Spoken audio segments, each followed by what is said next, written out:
Welcome to another episode of the Wood Couture podcast. Today we are live here at Capsule Art head office in the lovely company of one of the co-founder and managing director, Deepa Bhatia. Yes. Welcome to the show. Thank you for having me. I'm very excited to be on this podcast. Well, we have an exclusive. She just told that they've been nominated Power 50 list, yes, right? We are on the top 10 suppliers on the CID Power 50 list. We were just announced yesterday. So this makes our episode even more special because we are talking with pure power, So Deepa, let's dive into it. Tell us about yourself and when did you find out the art is for you? So just a little bit about myself. I'm born, brought up, completely raised. I schooled here. I did my diploma in interior design. So I'm an interior designer professional, and I actually started my career as an interior designer. And very early on, I knew I always wanted to be an entrepreneur. I even tried my hand very, very young on a small business, but I was too young, not much investment in my pocket, so that didn't really work out for me. But I did a few jobs at some interior design companies, and then that is when I joined an art studio myself, because I felt that the specialism of just art within interior design was much more fascinating to me.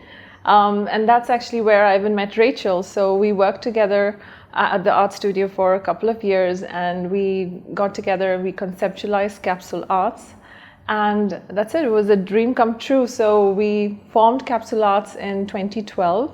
When we actually started out, we had an investor partner as well on board with us. And I was really excited to be in partnership with Rachel because she was my very good friend.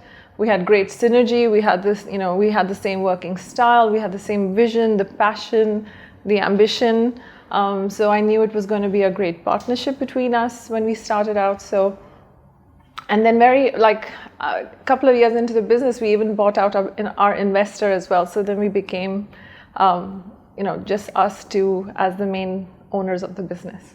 If you look back at your first experience in doing your own business, what lessons have you learned from that little business that you can look back and say, I'm not going to do it again here in my own business, which is now very successful? I wouldn't necessarily say that I look back on something and regret. I'll take every experience as a learning experience. Rachel and I actually, 5 years into the business, we took some business coaching, and that was a complete game changer. And one of the learnings I took from that is, if you set your mind to doing anything, you can achieve it. And I even remember early on when I was married, my husband even mentioned to me saying, "Oh, you can be a company who has over 50 employees." And I didn't believe in myself, but now when I think back, and I said, I hear his words, and of course we did a lot of mentoring and coaching from our business coach.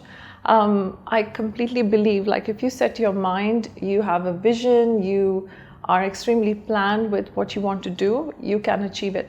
Anything is possible. What was stopping you from believing in yourself? I think Rachel and I have been very safe players, very averse to risk. And we feel like now we are much more confident in what we are doing.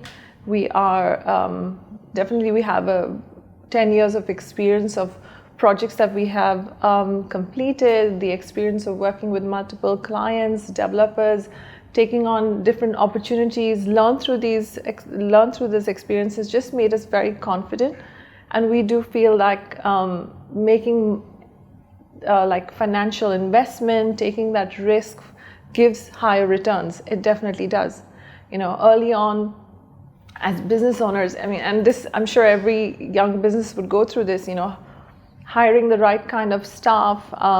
You would tend to hire a lot of administrative staff and take on more work yourself because you think that I need to do all the main business operations. Well, you can have a support team. Whereas now the mentality is no, we don't want to work in the business, we want to work on the business. So we need to make sure that we are hiring the right talent, we are attracting the right kind of members to join the team with great experience, qualifications, and then we can actually allow them to be more in control of the operations and taking more lead on the project side or the operation side, whilst Rachel and I can work more on the business, on the growth and the expansion, on the development of the services, of the product line that we offer to our clients. What's your favorite failure over the last 10 years? What's our favorite failure? I feel that we need to be more focused on what we specialize in. Sometimes opportunities are not necessarily positive. They don't work in our favor, they take up more time, and then you end up realizing that you could have been doing something more valuable with the time lost. So I would say that, for us, our specialty is art, accessories, sculpture,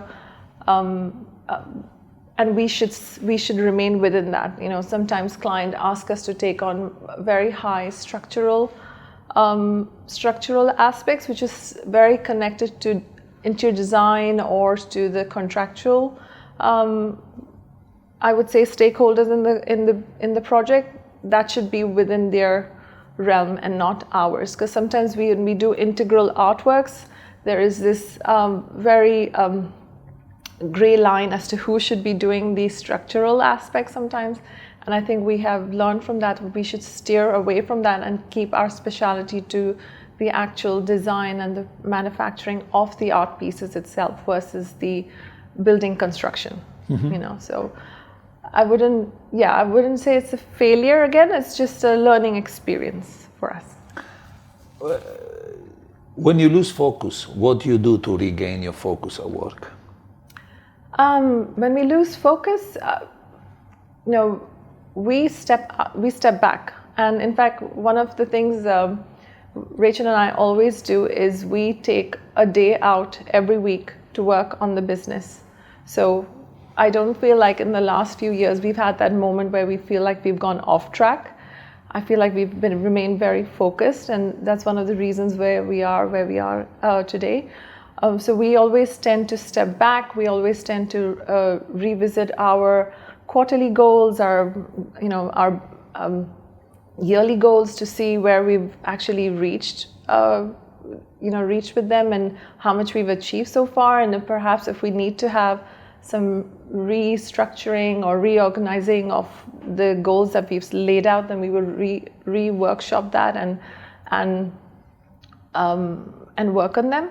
And also, again, we're not very shy of taking support ourselves. So we've taken in the past, we've taken business advisory, we've taken financial advisory, strategic advisory for the business. So we're absolutely open to collaborating with other advisors as well to support us to do what we're doing.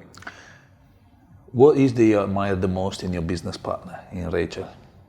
What is the you admire the most? What I admire about her, she is the strategic brain in the partnership. She brings the creativity out also in the partnership, whereas I'm the go-getter, I'm the sales, I'm the doer. I can be more on the ground and running, and whereas she works more on the strategy of the business, on the management of the operations, of how we need to be executing our projects, and also leading the creative team on what kind of artistic and aesthetic look our art packages need to be for our clients. So she is very much complementing. Like I said earlier on, we have great synergy. She completes some of the qualities that I may not have, and I complete some of the qualities that she does not have. So we balance each other out perfectly. Yeah. Outside your business partner and the people that work for you, who do you look up to take inspiration there, to give you drive? Christina Zanig. Why is that? I really do admire her for the way she has grown her business, and she has over 100 employees, and I know she has multiple companies in Saudi, UAE, and I believe Singapore. And I do admire how she has also in a very short duration grown the team. Her leader team is very strong as well. I feel like I'm not saying that our vision is exactly the same, but at the same time I do feel like there's a lot of similarity to what she is doing with her business and what we would like to do with our business, because we are also looking to really grow and expand, and we want to become the global leaders in art consulting in this region, and in fact we want to expand to the MENA region. So I do feel like I admire her on a business level as to what she's doing with her business. I like one of your quotes that I read in an interview, and you say at the very beginning we were pitching on what we can do for clients. Yes. But now clients come to you and get advice on what else you can do for them, from design all the way to supply and so forth. Mm-hmm. So what has changed over the past 10 years that you're moving from a position to justify yourself to a position to give an even more added value? Yes, what a lot has changed. So earlier on, I would say 10 years ago, we had to convince the client to engage us as an art consultant to be on the project. And nowadays, the clients are very much aware, and they know that there is a need for an art consultant to be working in parallel with the interior designer on a project. So definitely that awareness has really risen.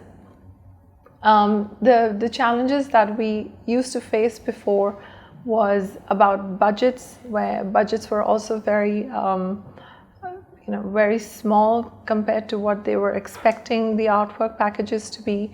Nowadays it's different. A lot of the brands and the operators are well aware of that if they need to maintain a certain level of luxury and caliber in the operations, they need to set a good amount of money for the artwork. The timing has always been a big challenge. We've always remained to be thought about for the last consultant to reach out. These are the main, the approach is different. The clients are now more aware of bringing us earlier on. They're more aware of allocating more budgets to the projects. Nowadays we need to really work with the clients on ensuring that we are spending their money wisely, making sure that they are placing a higher budget for public areas and perhaps a fair amount of budget for the guest rooms and the corridors. One of the good things I must say, especially in UAE and Saudi Arabia, is now that the government are also supporting a lot of the creative businesses. So there is this huge push for clients to engage art consultants and artists into their projects, so they become the patron of arts themselves and try to engage more and more artists in the project. So recently we worked on with Royal Commission of Alula, we worked on their airport terminal, where we really placed many established artists in the project, and that was a very successful project that took place and was completed this year. So I think the awareness is very much there. Since you mentioned obviously Alula Airport Terminal, and what other project are you very proud of that, saying, wow, I love working on that project?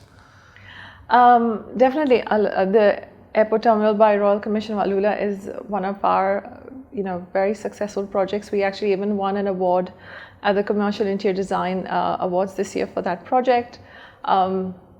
We are about to hand over the Royal Atlantis project this year, so we're very excited to photograph that project and talk about that project once it's completed. So that's ongoing. We are also just recently completed the Chedi Hotel in Qatar, where we supplied artworks for the Qatar group. So that was completed this year. So there are many more projects in the pipeline on the way to complete. We also finished off the address Harbour Point. We're finishing off another project at Diriyah Gate. So there are many projects this year actually we're very proud of. And in fact, one of the quite a groundbreaking project for us is actually ongoing, where we are creating these 3 monumental sculptures for a mall in Abu Dhabi. Wow. And I'm saying groundbreaking because this is the first time that we're working on sculptures over 20 meters in height. Ooh. One of them is over 20 meters in height, and the other one is over 8 meters wide in diameter. So really big, large-scale monumental project. And it will really be like opening doors to getting more similar kind of projects for us. So this is actually quite a proud moment. We are hoping to finish the project in the first quarter next year, and that will be amazing for us to market and show as part of our portfolio. In the design industry, I'm gathering that when the interior designer, I'm talking about hospitality now. When an interior designer starts the job, a lot of time is spent on the narrative. Try to understand, where they are going. The intent, for the concept they try to realize. How is the process in the art business? So the interior designers actually have a very huge role to play for the artwork packages, and as I mentioned to you, there is a lot of awareness now of bringing in an art consultant in the project early on. One of the challenges we used to face before, and we still do to some extent at this point, is a lot of interior designers actually place a lot of images off the internet or Pinterest into their renders, and sometimes the client is just absolutely fixated that that's exactly what they want. And we try to refrain from this because we want to be extremely authentic in the product that we are providing to the client, because we're adding so much value to the project by the value and the asset that we are providing them as an artwork itself, value from the service that we're giving them.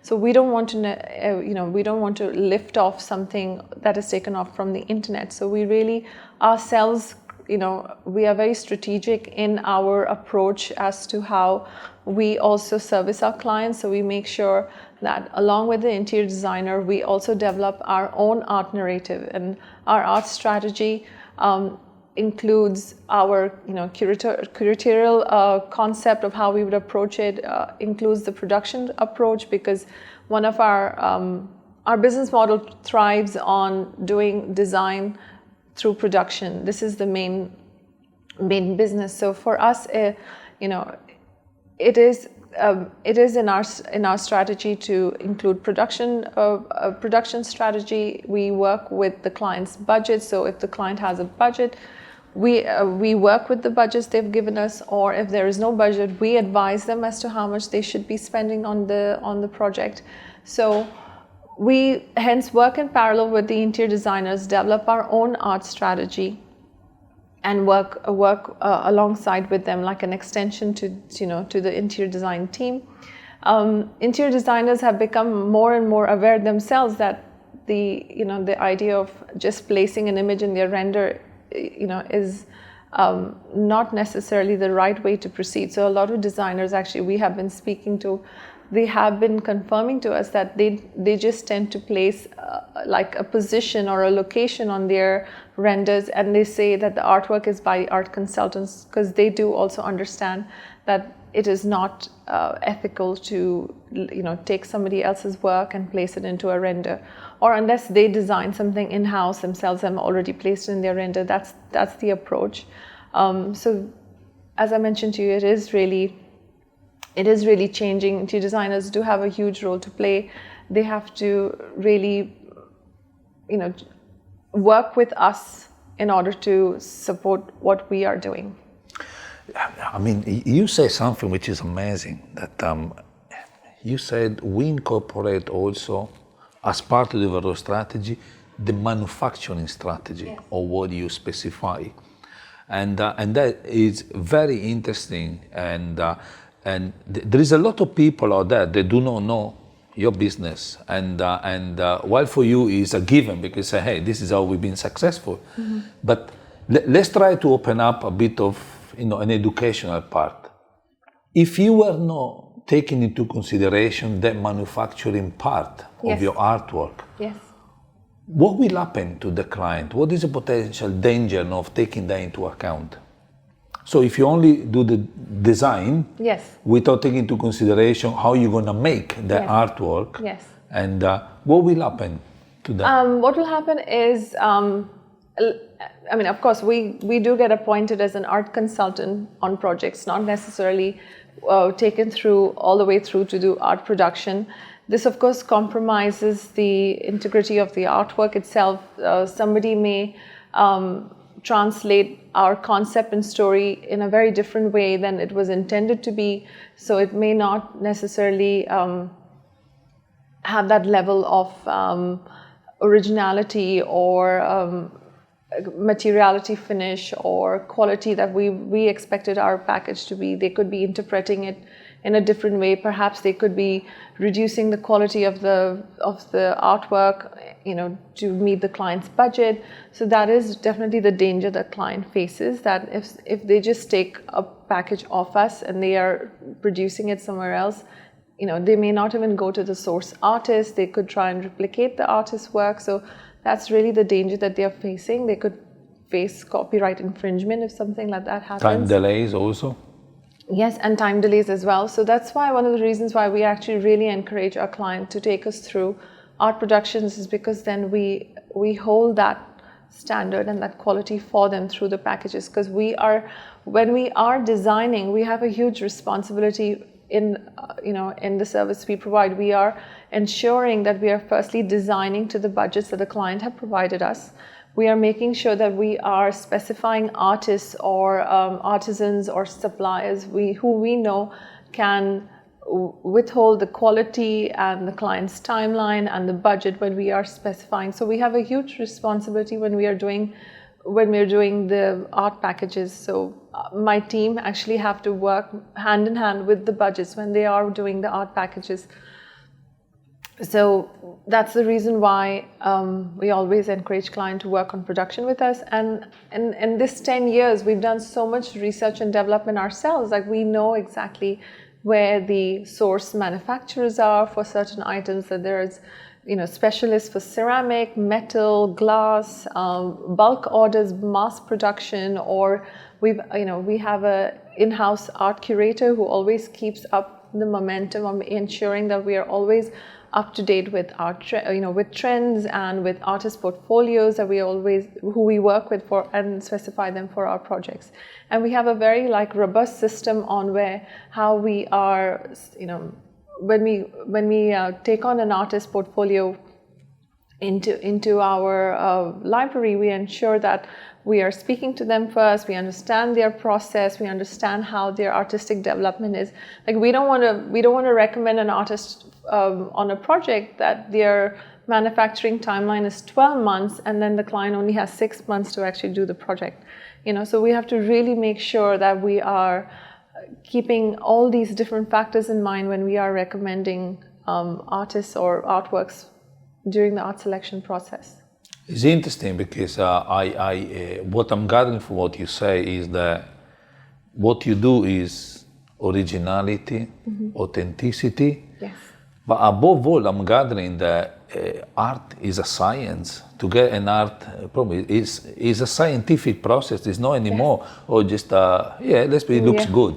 There is so much science behind what you do that Absolutely. A lot of people do not understand the complexity of what you do actually.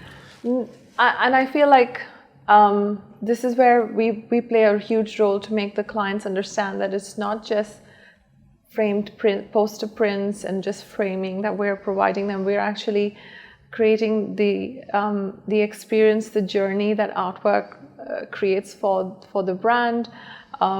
We make sure that we're recommending the right artists for the public areas. We're making sure that we're not suggesting a very expensive artist for, say, the public toilets, or we manage so many different aspects. There's so many aspects to juggle when we're actually doing our suggestions for the artworks. Nowadays, there is the emergence of people promoting art in the digital world, metaverse or metaspace. What's your views on that kind of aspect? So look, there was digital artwork and video art has always existed. And in fact, NFTs have been around since 2014. Of course, has become quite a trend last year.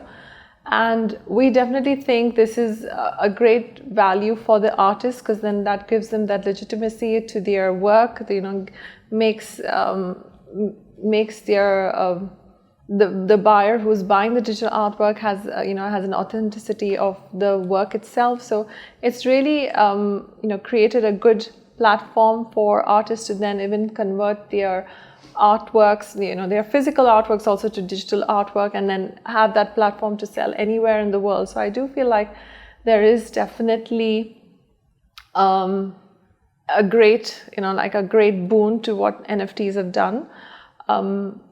However, would NFTs replace physical work, like the tangible feel of the look and feel of real artworks, real sculptures? No, I don't think so. But I don't think digital artwork is going to go anywhere, And again, for us, we're very innovative, we're very progressive with our approach on how we run our business. So if a client wants us to work with digital artwork, video artwork, NFTs, we are very much open to servicing them for that for that kind of a product. In fact, we are doing a project.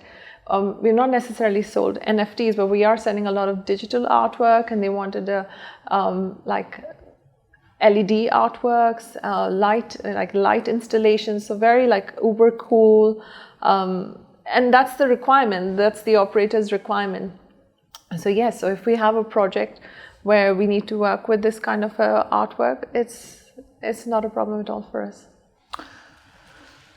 If we were sitting now, obviously this year you celebrate your 10th anniversary. Mm-hmm. So if in 10 years' time we have the same podcast, yes, and we look back, yes, what do you think would have happened?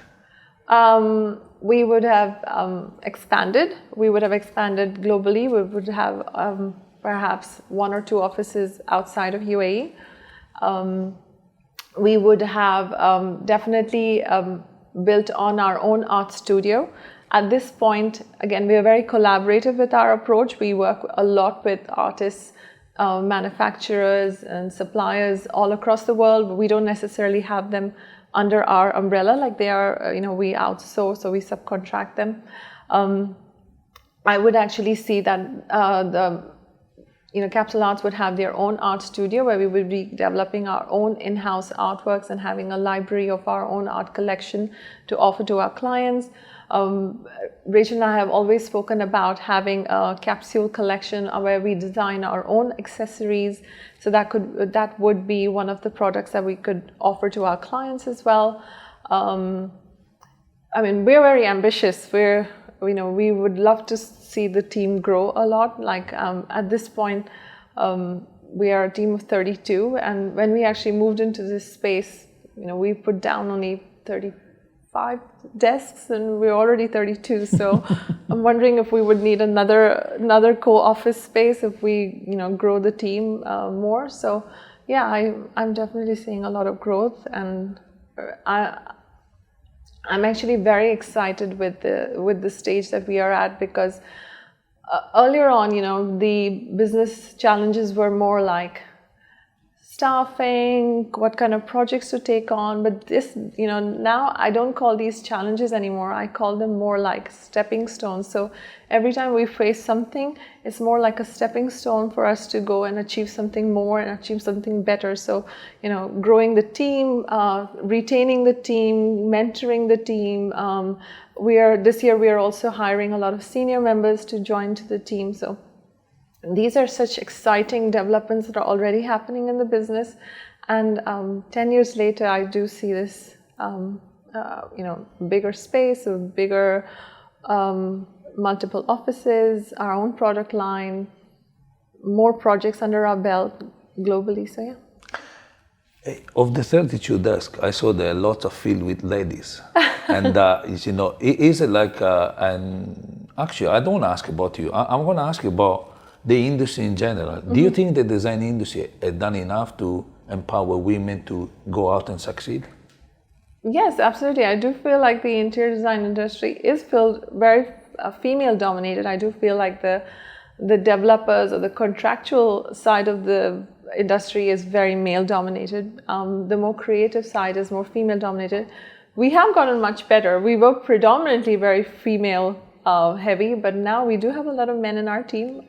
So we are not necessarily like ensuring that only women join us. We are very welcome to have men join the team as well.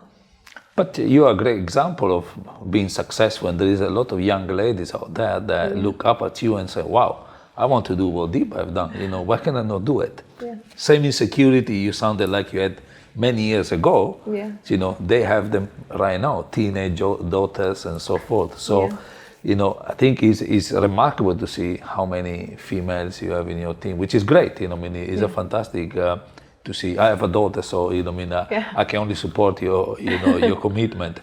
Let me ask you something about everybody talks about the hospitality industry now. Everybody talk about sustainability, ESG, and how is that embraced into the art business?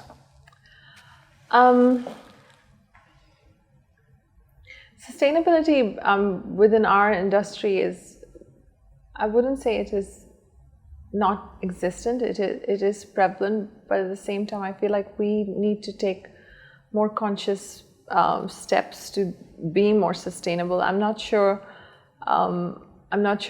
how, because we don't necessarily get into the, as I mentioned to you, a lot of the works are you know, we work in collaboration with a lot of partners, so we are not necessarily then further involved with what practices they are adopting as well.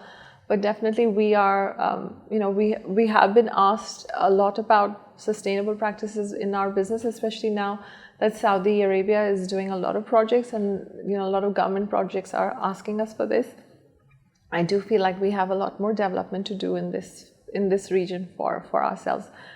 So we have, you know, for ourselves, we have actually this year we finally documented all our processes. So we have our own SOPs, and we are actually next year aiming to get ISO certified. And I do feel like within the ISO certification, there are further subcategories to even like have sustainable practices. So this is something we need to develop. Wow. As is customary with our podcast, you know, we call it the final challenge. So if I put a huge giant white canvas on top of the Burj Khalifa, what message would you write on it? Oh, okay, that's a good one.